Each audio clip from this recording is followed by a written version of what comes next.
Hello my YouTube family, welcome back to a new video. तो आज का topic आप लोगों ने देख ही लिया होगा। आज हम लोग बात करने वाले हैं कि जर्मनी का ड्रीम क्या एक्चुअली खत्म हो रहा है। बिना कुछ टाइम वेस्ट किए वीडियो को सीधे हम लोग चालू करते हैं। अगर आप लोग चैनल पे नए हो या फिर ये आपने पहली बार ही हमारा वीडियो देखा है, तो हम लोग जर्मनी से काफ़ी रिलेटेड टॉपिक्स, यहाँ के इन्फॉर्मेटिव वीडियोस, डेली व्लॉग्स, यहाँ की लाइफस्टाइल और ये सब हम लोग काफ़ी कुछ बनाते रहते हैं। So do watch and subscribe. आप जर्मनी का नाम सुनते हो तो पहला थॉट क्या आता है? Free education, stable job, stable lifestyle, stable work life balance, अच्छी खासी सैलरी, पूरा यूरोप घूमने की अपॉर्चुनिटीज एटसेट्रा एटसेट्रा। और ये काफ़ी अच्छा ड्रीम भी था 2019 तक।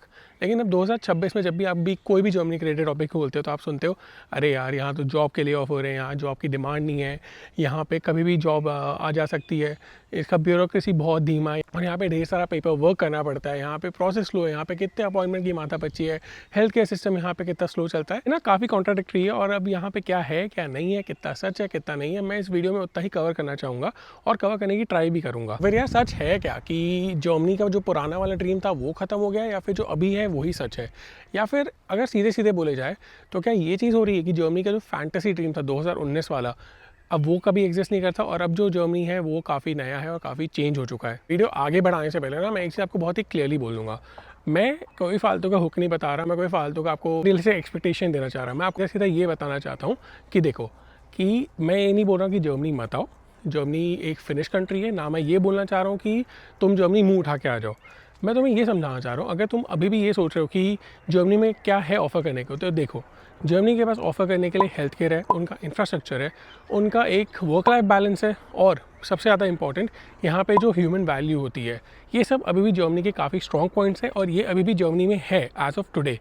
हाँ, लेकिन जो तुम ये एक्सपेक्टेशन लेके आ रहे थे ना कि यार मैं जर्मनी आता हूँ पढ़ाई करने, मेरे को एक अच्छा एजुकेशन मिल जाएगा, मास्टर्स में अपनी इंग्लिश में कर लूँगा, बैचलर्स में अपनी इंग्लिश में कर लूँगा, फिर मेरे को इंग्लिश में जॉब मिल जाएगी, फिर मेरे को यहाँ का पीआर मिल जाएगा, धीमे धीमे करके यहाँ मैं पूरा सेटल हो जाऊँगा। ये ड्रीम मर रहा है अब।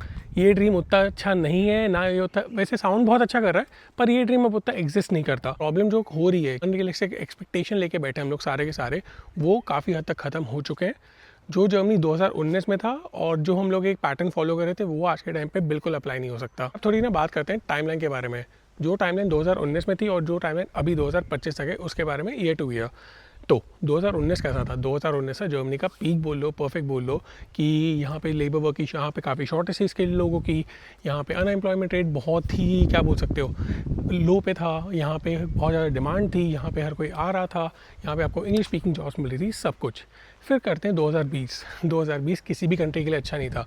सबको याद होगा 2020 में किस तरह कोविड ने इम्पैक्ट किया था और A to Z सब बिजनेस की हालत ख़राब हुई थी। आया 2021 तो सबको पता था कि चलो वापस से पैंडमिक मतलब लॉकडाउन हट रहे हैं, वापस से बिजनेस को ग्रो हो रहे हैं। तो फिर आए उसके साथ ही साथ ओवर हायरिंग, कि लोग काफ़ी ऑप्टिमिस्टिक हो गए, उनको लगा वापस पहले ऐसा हो जाएगा, नई डिमांड्स आएगी, लेकिन वो चीज़ हुई नहीं। हाँ, हायरिंग बहुत ज़्यादा पीक पे चली गई।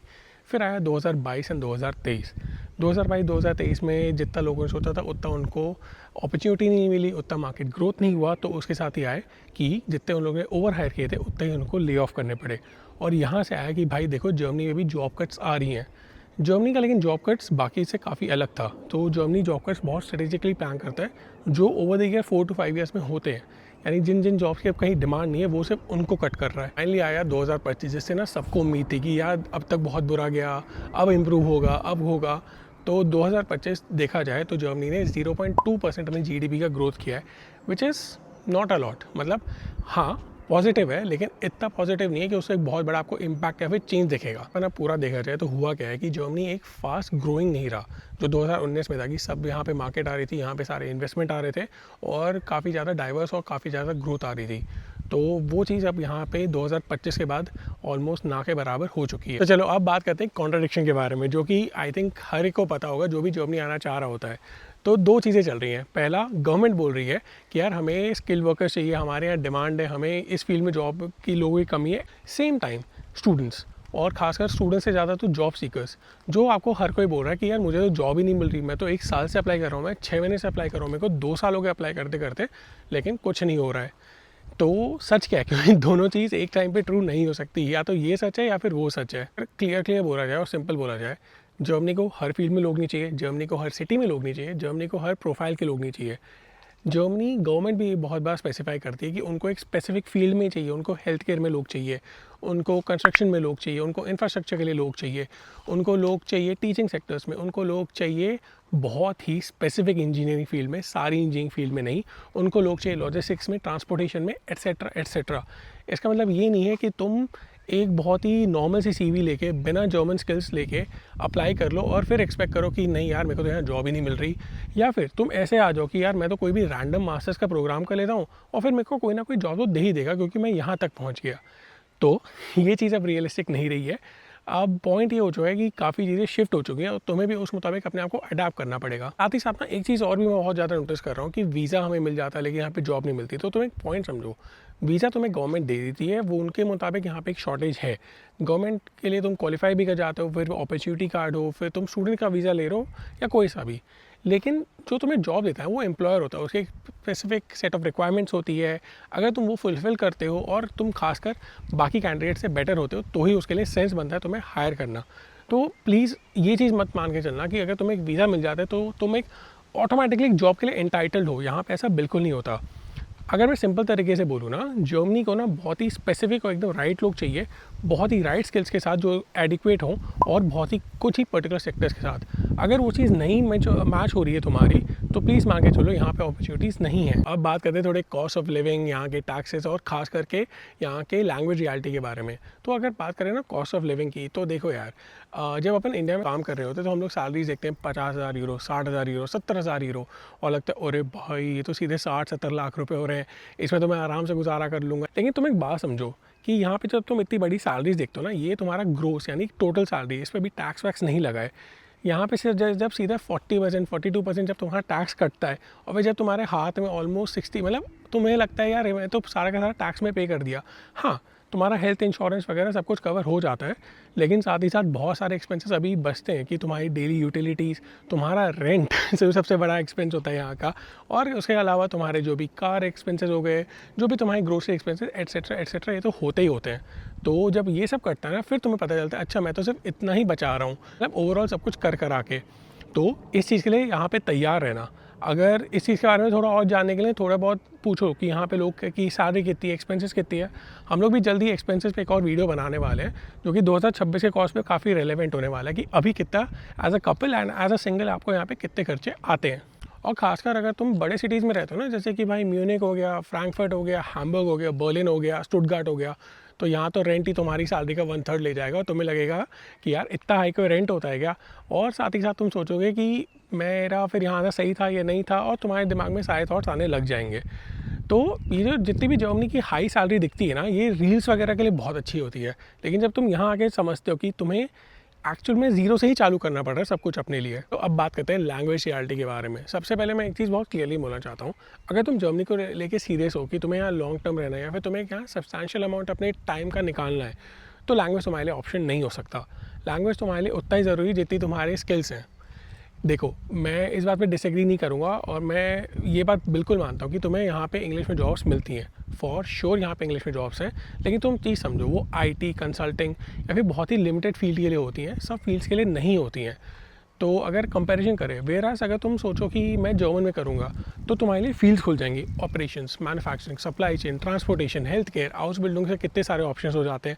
इसके अलावा पब्लिक फेसिंग जो आपकी जॉब्स होती हैं, ये सारे ऑप्शन तुम्हारे लिए खुल जाते हैं जस्ट बिकॉज तुम्हें लैंग्वेज आती है। और देखो ये बात यहाँ पे काफ़ी रियल है कि अगर तुम्हें लैंग्वेज आती है ना, सामने वाला तुमसे कोई परफेक्ट जर्मन नहीं एक्सपेक्ट करेगा, वो तुमसे इतनी करेगा कि तुम उसकी बात पूरी की पूरी समझ लो, और तुम जो भी गलतियाँ करते हो बोलते हो वो सामने वाला एक्सपेक्टेड मान के चलता है कि नहीं यार ये यहाँ का नहीं है पर ये बोल पा रहा है। एज लॉन्ग एज वो अपने कंफर्ट जोन से बाहर नहीं निकल रहा, you are fine with your language skill. तो अब चलो अगर लैंग्वेज पूल की बात करें कि नहीं यार मैं तो फिर भी इंग्लिश में करना चाहता हूँ, मेरे को नहीं पड़ी जर्मन, मेरे को नहीं सीखनी, माई लाइफ तुम्हारी चॉइसेस। तो अब थोड़ी उसकी भी रियलिटी समझो। चलो मानते हैं कि हम लोग के पास 10 इंग्लिश स्पीकिंग जॉब है, तो उसके लिए 10 करोड़ एप्लीकेशंस हैं। बट 10 करोड़ कैसे होगी? क्योंकि जो 10 इंग्लिश स्पीकिंग जॉब्स है ना, उसके लिए सिर्फ इंडिया से एप्लीकेशंस नहीं आ रही है, उसके लिए तुम ग्लोबल कंपटीशन में हो। पहली बात तो यहाँ पे जो पहले से अवेलेबल है, जिनको जो यूँ जॉब ज्वाइन कर सकते हैं, उनके लिए तो तुम वैसे एलिमिनेट हो जाओगे।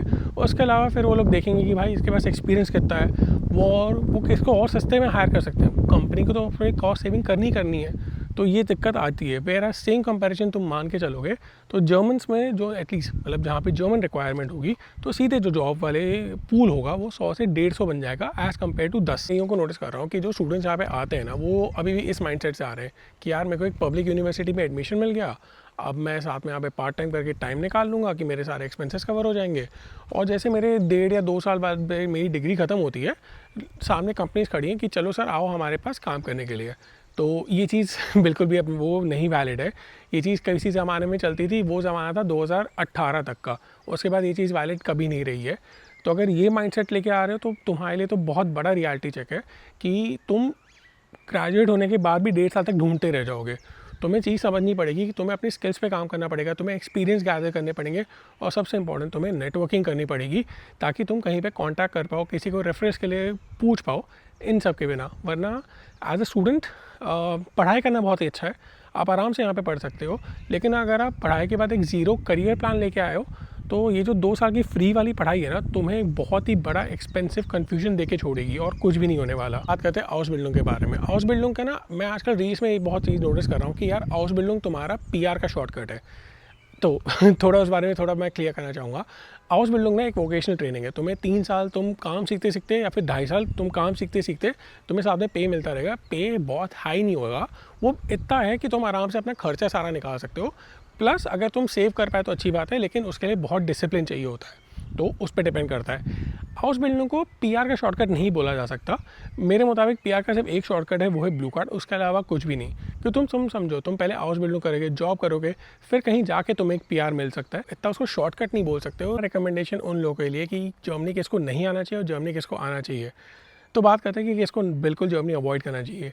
देखो, अगर आप उनमें से हो जिसको बहुत जल्दी पैसे कमाने हो, जिसको सब कुछ डिजिटल चाहिए, जिसको लैंग्वेज नहीं सीखने का मन हो, या फिर जिसके अंदर मतलब ये मान के चलो जर्मनी ना काफ़ी स्लो है, यहाँ आपको अपॉइंटमेंट चाहिए होती है, यहाँ पे जॉब स्विच करना इतना आसान नहीं होता, यहाँ पे ब्यूरोक्रेसी काफ़ी ज़्यादा होती है, यहाँ का जो ग्रोथ होता है कि आप हर साल सोचो कि मैं तो प्रमोशन मिल जाएंगे, नहीं होता यहाँ। और यहाँ ईयरली इतनी सैलरी इंक्रीमेंट भी नहीं होती है। ऑन एन एवरेज जर्मनी मान के चलो कि 5 to 6% यहाँ पे काफ़ी नॉर्मल और स्टैंडर्ड माना जाता है हर साल के इंक्रीमेंट पॉइंट ऑफ व्यू में। तो ये मान के रखना है कि जब आप जर्मनी आ रहे हो तो आपको ज़ीरो से स्टार्ट करना है।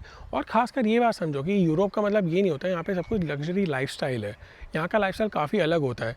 तो देखो, अगर मैं ओवरऑल बोला जाऊँ तो जर्मनी उन लोगों के लिए सही नहीं है जिनको बहुत ही ज़्यादा फास्ट पेस ग्रोथ चाहिए, जो चाहते हैं कि हर साल बस हमें प्रमोशन मिलता रहे, हम जल्दी जल्दी पैसा कमा पाए। Germany rewards patience. तो अगर आप पेशेंट हो, आप आराम से समझ सकते हो कि मैं आराम से सब चीज़ें करूं, तो जर्मनी आपके लिए बहुत अच्छा है, बहुत ही स्टेबल है सक्सेसफुल करियर बनाने के लिए। तो चलो अब बात करते हैं कि जर्मनी किसको आना चाहिए, क्योंकि यही सबसे ज़्यादा इंपॉर्टेंट है। तो अगर आप उस प्रोफेशन में हो जो कि यहाँ पे करेंटली काफ़ी डिमांड में है, तो देखो जर्मनी आना आपके लिए काफ़ी सेंस बनता है। लेकिन साथ ही साथ आप ये मान के चलना कि आप तैयार हो यहाँ पर लैंग्वेज सीखने के लिए। कुछ पेशेंस के साथ आना ज़रूरी है। यहाँ पे चीज़ें स्लो होती हैं पर चीज़ें होती हैं। उनमें से हो जो एक स्लो एंड स्टडी में बिलीव करते हो कि आप आराम से, ओवरनाइट सक्सेस यहाँ पे नहीं होती है, आप आराम से यहाँ पे ग्रो कर सकते हो ओवर द टाइम। तो जर्मनी आपके लिए बहुत सही जगह है। साथ ही साथ ये मान के चलना जर्मनी ना बोरिंग है। बट बोरिंग का मतलब क्या होता है? बोरिंग का मतलब है कि जर्मनी स्टेबल है। बोरिंग का मतलब ये है कि आपकी सैलरी कभी लेट नहीं होगी। बोरिंग का मतलब ये है कि यहाँ पे साथ ही साथ आपकी हेल्थ के इंश्योरेंस, यहाँ पे आपकी हेल्थ को बहुत ज़्यादा प्रायोरिटी मिलेगी। और बोरिंग का मतलब ये है कि आपको पूरे 30 दिन की छुट्टी मिलेगी, तो पूरे साल भर आपको 30 दिन आराम से एंजॉय कर सकते हो, जो कि ना कि इंडिया में, ना कि कहीं और है। और हाँ, जो तुम्हारी छुट्टियाँ हैं ना वो तुम्हारी है, तुम्हें सिर्फ बताना होता है, तुम्हें किसी से पूछना नहीं होता कि भाई मैं जा सकता हूँ या मैं नहीं जा सकता। तो अगर इन सब के लिए रेडी हो तो जर्मनी तुम्हारे लिए बहुत अच्छी जगह है। तो चलो अब वीडियो का एंड आ गया और हम लोग अब बात करते हैं कि यार एक्चुअली में कुल मिला के सिचुएशन चल कैसी रही है।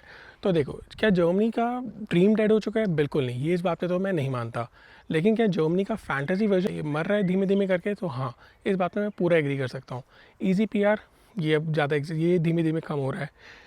कोई भी फालतू की डिग्री करके तुम एक्सपेक्ट करो एक हाई सैलरी, ये भी खत्म हो रहा है। सिर्फ इंग्लिश के साथ और बिना जर्मन के साथ तुम सोचो यहाँ पे जॉब मिल जाए, ये वाला भी रियलिटी तुम्हारी जा रही है।